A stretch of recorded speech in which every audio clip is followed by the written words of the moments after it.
Assalamualaikum warahmatullahi wabarakatuh. Halo teman-teman semuanya. Perkenalkan, kami dari kelompok 2.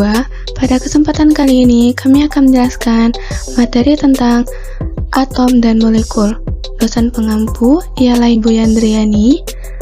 Anggota kelompok kami, Muhammad Yotilianus, Akila Farah Diva Kansa, Siska Permatasari, Sabila Ramacika, Diva Violin, dan Asti Maharani. Selamat menyaksikan. Materi pertama akan dijelaskan oleh saya sendiri, yaitu Diva Violin. 1.6. Panjang ikatan dan sudut ikatan.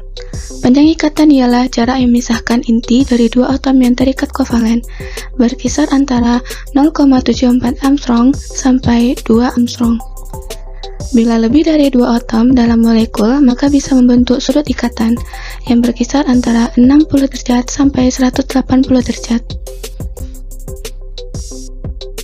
Berikut ialah contoh-contohnya. Pada H2O memiliki sudut ikatan 104,5 derajat dan panjang ikatan 0,96 Armstrong. Nah, untuk NH3 memiliki panjang ikatan 1,008 Armstrong dan sudut ikatan 107,3 derajat. Kebanyakan struktur organik mengandung lebih dari 3 atom, jadi akan berada dalam ruang dan berdimensi 3. Untuk cara penggambarannya, bisa teman-teman lihat pada NH3. Untuk garis biasa, ini terletak pada bidang. Untuk garis yang tebal, menghadap ke arah pembaca, dan garis putus-putus berada di belakang menjauhi pembaca. Cara rincinya bisa dilihat pada gambar. Contoh soalnya, molekul 2 ini memiliki sudut ikatan terbesar ialah H2O, NH3, CH4, BeCl2. Jawabannya yaitu D. Mengapa? Karena pada H2O memiliki sudut 104,5 derajat, NH3 107,5 derajat, CH4 109,5 derajat, dan BeCl2 180 derajat. Untuk cara rincinya bisa dilihat pada gambar. Baik, saya Akila Farah Diva Kansa akan menjelaskan materi tentang energi disosiasi ikatan. Energi disosiasi ikatan atau BDE atau D0 adalah ukuran kekuatan dari suatu ikatan kimia, di mana ikatan kimia adalah sebuah proses fisika yang bertanggung jawab dalam interaksi gaya tarik-menarik antar dua atom atau molekul yang menyebabkan suatu senyawa diatomik atau poliatomik menjadi standar. Hal ini dapat didefinisikan sebagai perubahan entalpi standar ketika suatu ikatan terbelah secara homolisis dengan reaktan dan produk reaksi homolisis pada 0K atau 0 absolut. Misalnya, energi disosiasi ikatan untuk satu ikatan CH dalam etana C2H6 didefinisikan dari reaksi CH3CH2H menjadi CH3CH2 plus H dengan D0 sama dengan delta H sama dengan 11,1 kilokalori per mol sama dengan 423 kilojoule per mol sama dengan 4,4 elektron volt per ikatan. Nah, untuk energi ikatan sendiri adalah rata-rata semua energi ikatan dari seluruh ikatan dalam molekul. Misalnya, disosiasi ikatan HOH dari molekul air H2O membutuhkan 493,4 kJ per mol. Disosiasi radikal hidroksil yang tersisa memerlukan 424,4 kJ per mol. Energi ikatan pada ikatan kovalen OH dalam air dikatakan sebesar 458,9 kJ per mol, rata-rata dari nilai tersebut. Mengikuti disosiasi, jika ikatan baru dari energi disosiasi ikatan yang besar terbentuk, produk ini memiliki entalpi lebih rendah, terdapat kehilangan energi, dan karenanya proses secara keseluruhan bersifat eksotermik. Eksotermik sendiri adalah pemanasan luar yang dalam kaidah pembahasan termodinamika menjelaskan suatu proses atau reaksi yang melepaskan energi panas atau energi cahaya. Disosiasi homolitik dan heterolitik. Energi disosiasi ikatan homolitik adalah jumlah energi yang dibutuhkan untuk memisahkan ikatan kimia secara hemolisis. Hemolisis ikatan kimia adalah pembelahan simetris, dan untuk energi disosiasi ikatan heterolitik adalah jumlah energi yang dibutuhkan untuk mengikat ikatan kimia melalui heterolisis. Heterolisis adalah pembelahan ikatan kimia secara asimetris. Untuk hidrogen molekulernya, alternatifnya adalah H2 menjadi 2H dengan delta H sama dengan 104 kilokalori per mol.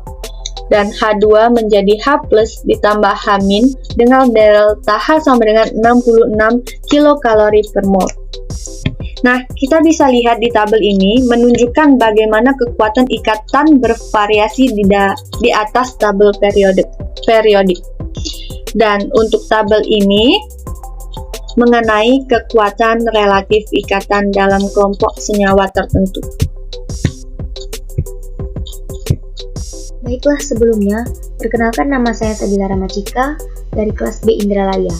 Di sini saya akan memaparkan materi presentasi mengenai ikatan kovalen polar. Ikatan kovalen polar terjadi jika salah satu atom yang berikatan mempunyai elektronegativitas yang jauh lebih besar daripada yang lain. Semakin elektronegatif suatu atom, maka semakin besar tarikannya terhadap elektron ikatan. Sedangkan ikatan kovalen nonpolar terjadi jika atom dengan keelektronegatifan yang sama atau hampir sama membentuk ikatan kovalen, di mana kedua atom menerapkan tarikan yang sama atau hampir sama terhadap elektron ikatan. Di sini ikatan kovalen polar dan ikatan kovalen nonpolar memiliki syarat. Yang pertama, ikatan kovalen polar itu ada elektron bebas, sedangkan kalau ikatan kovalen nonpolar itu tidak ada elektron bebas. Yang kedua, ikatan kovalen polar ikatannya tidak sama kuat, kalau ikatan kovalen nonpolar itu ikatannya sama kuat. Yang ketiga, ikatan kovalen polar itu asimetris, sedangkan ikatan kovalen nonpolar itu simetris. Dan yang keempat, ikatan kovalen polar momen dipolnya tidak sama dengan 0, sedangkan kalau ikatan kovalen nonpolar itu momen dipolnya sama dengan 0. Berikut contoh senyawa yang mengandung ikatan kovalen polar dan ikatan kovalen nonpolar. Yang pertama, senyawa yang mengandung ikatan kovalen polar, CH3Cl. Pada gambar, atom pusatnya adalah C yang lebih positif, kemudian hanya ada 3. C memiliki elektron 4, H memiliki elektron 1, Cl golongan ke-7. Maka jadi 8, yang C jadi oktet, dan yang H disebut duplet. Di sini tidak ada elektron bebas, tetapi bukan berarti ia termasuk dalam ikatan kovalen nonpolar, karena yang diikat tidak sama. Ada Cl, ada H, berbeda, maka menyebabkan ikatannya tidak sama kuat. Maka bentuk asimetris dan momen dipolnya tidak sama dengan 0, karena beda keelektronegatifannya. Sehingga untuk CH3Cl termasuk ke dalam ikatan kovalen polar. Untuk yang kedua, kita menjelaskan mengenai senyawa yang mengandung ikatan kovalen nonpolar, itu ada CH4. Nah, pada gambar, atom pusatnya adalah C, berarti yang diikat adalah H sebanyak 4. C memiliki 4 elektron, H memiliki 1. Saling menyumbang karena ikatan kovalen terjadi pemakaian bersama pasangan elektron. Untuk H itu disebut duplet, C ditambah H yang awalnya 4 maka jadi oktet karena jadi 8. Nah, kita lihat di sini tidak ada elektron bebas, ikatannya sama kuat, bentuknya simetris, maka untuk CH4 ini termasuk ke dalam ikatan kovalen nonpolar. Selanjutnya saya akan menjelaskan mengenai contoh soal. Soalnya adalah tentukan dari dua senyawa berikut, HCl dan Cl2, manakah yang termasuk dalam ikatan kovalen polar dan ikatan kovalen nonpolar. Yang pertama itu ada HCl, terdiri dari H dan juga Cl. H memiliki 1 elektron dan Cl memiliki 7 elektron. Kenapa? Karena Cl terdapat pada golongan ke-7. H ketemu Cl. H dan Cl beda keelektronegatifan, maka ikatan tidak sama kuat. Bentuknya asimetris, momen dipol tidak sesuai dengan 0, maka untuk HCl itu termasuk ke dalam ikatan kovalen polar. Sedangkan yang kedua itu ada Cl2, terdiri dari Cl dan juga Cl. Untuk Cl itu memiliki 7 elektron karena terdapat pada golongan ke-7. Karena sudah masing-masing memiliki 8 elektron, maka untuk Cl ketemu Cl itu sama kuat, imbang, maka ikatan sama kuat, bentuk simetris, maka Cl adalah termasuk ke dalam ikatan kovalen nonpolar. Assalamualaikum warahmatullahi wabarakatuh. Perkenalkan, nama saya Asti Maharani dari kelompok 2, kelas B Indralaya. Di Di sini saya akan menjelaskan tentang tarikan antar molekul. Ikatan antar molekul adalah interaksi antar molekul yang terjadi antara suatu molekul dengan molekul yang lain dengan mengalami gaya tarik-menarik. Gaya antar molekul terdiri dari gaya van der Waals dan ikatan hidrogen. Gaya van der Waals merupakan salah satu jenis gaya tarik-menarik di antara molekul. Gaya ini timbul dari gaya London dan gaya antar dipol-dipol. Jadi, gaya van der Waals dapat terjadi pada molekul non-polar maupun molekul polar. Gaya van der Waals terbagi menjadi 3, yakni gaya dipol-dipol, gaya dipol-dipol terimbas, dan gaya dispersi London. Gaya dipol-dipol merupakan interaksi yang terjadi antara sesama dipol atau molekul polar dengan molekul polar di bagian kepala dan ekor molekul. Interaksi ini bisa terjadi apabila kutub berlawanan didekatkan sehingga tarik-menarik dan begitu juga sebaliknya. Contoh dari gaya dipol-dipol adalah HCl dengan HCl. H dengan elektron 1, elektron yang sedikit sehingga parsialnya cenderung positif. Cl dengan elektron 7, elektron yang banyak sehingga parsialnya negatif. Karena negatif bertemu dengan positif, maka terjadi tarik-menarik, sehingga gaya ini disebut dengan gaya dipol-dipol.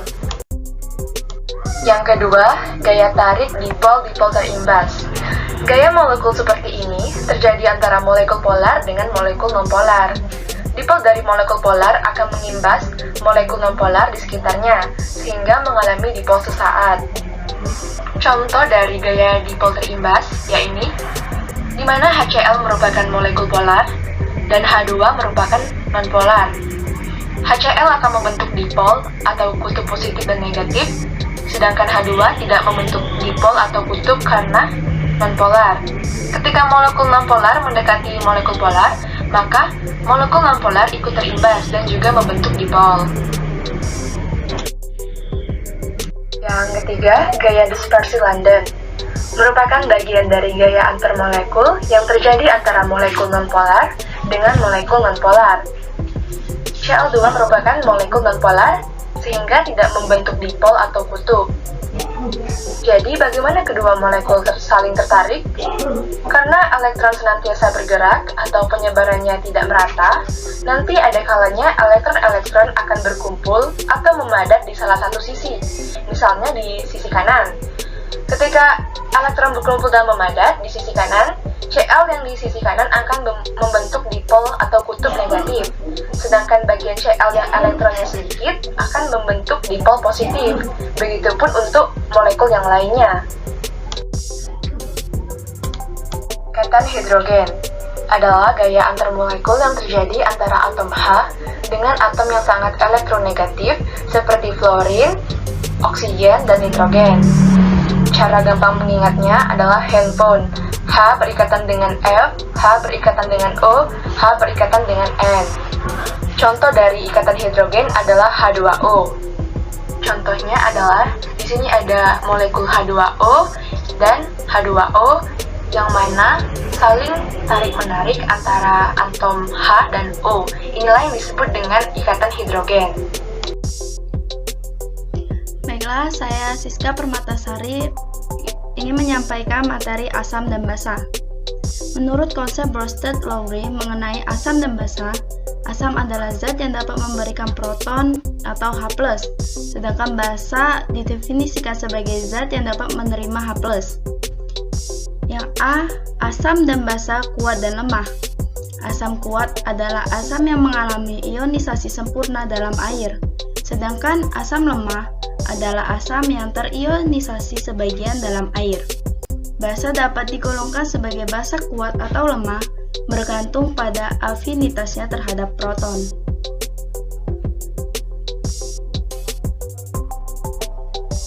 Asam dan basa konjugat. Konsep asam dan basa konjugat berguna untuk perbandingan keasaman dan kebasahan. Basa konjugat dari asam kuat adalah basa lemah, sedangkan basa konjugat dari asam yang sangat lemah adalah basa kuat. Seperti dalam persamaan berikut ini, Dengan berkurangnya asam Ha bertambahlah kuat basa amin. Yang C, asam dan basa Lewis. Asam Lewis adalah zat yang dapat menerima sepasang elektron. Basa Lewis adalah zat yang dapat memberikan sepasang elektron. Contohnya pada persamaan berikut. CH3NH2 itu disebut sebagai basa Lewis, sedangkan H+ disebut sebagai asam Lewis. D. Tetapan keasaman. Semakin terionisasi suatu asam, semakin besar pula nilai Ka. Asam dengan nilai Ka lebih dari 10 dianggap sebagai asam kuat, dan sebaliknya. Contoh soal, hitunglah nilai pH larutan HCN 0,01 molar dengan Ka HCN 4,9 kali 10 pangkat minus 10. Penyelesaiannya, yang pertama yaitu mencari konsentrasi H+. H+ sama dengan akar Ka kali Ca. Akar 4,9 kali 10 pangkat min 10 dikali 10 pangkat min 2 sama dengan 2,2 kali 10 pangkat min 6. Lalu mencari pH.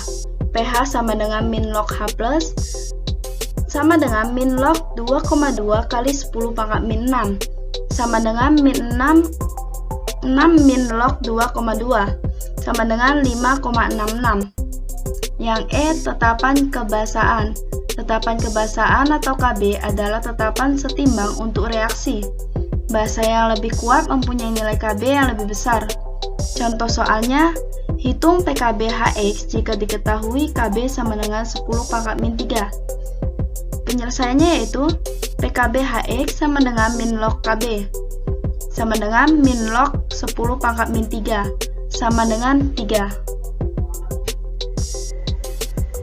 Baiklah, saya Muhammad Yotilianes akan menjelaskan satu contoh soal pada materi kali ini. Dari ikatan yang dinyatakan dalam setiap pasal senyawa berikut ini, manakah yang lebih polar? A. CH3NH2 atau CH3OH. B. CH3Cl atau CH3OH. C. CH3OH atau CH3OH. Jawab. Kepolaran adalah adanya gejala pengkutupan atau keelektronegatifan muatan di antara atom yang berikatan. Yang satu lebih bermuatan positif dan atom lainnya lebih bermuatan negatif.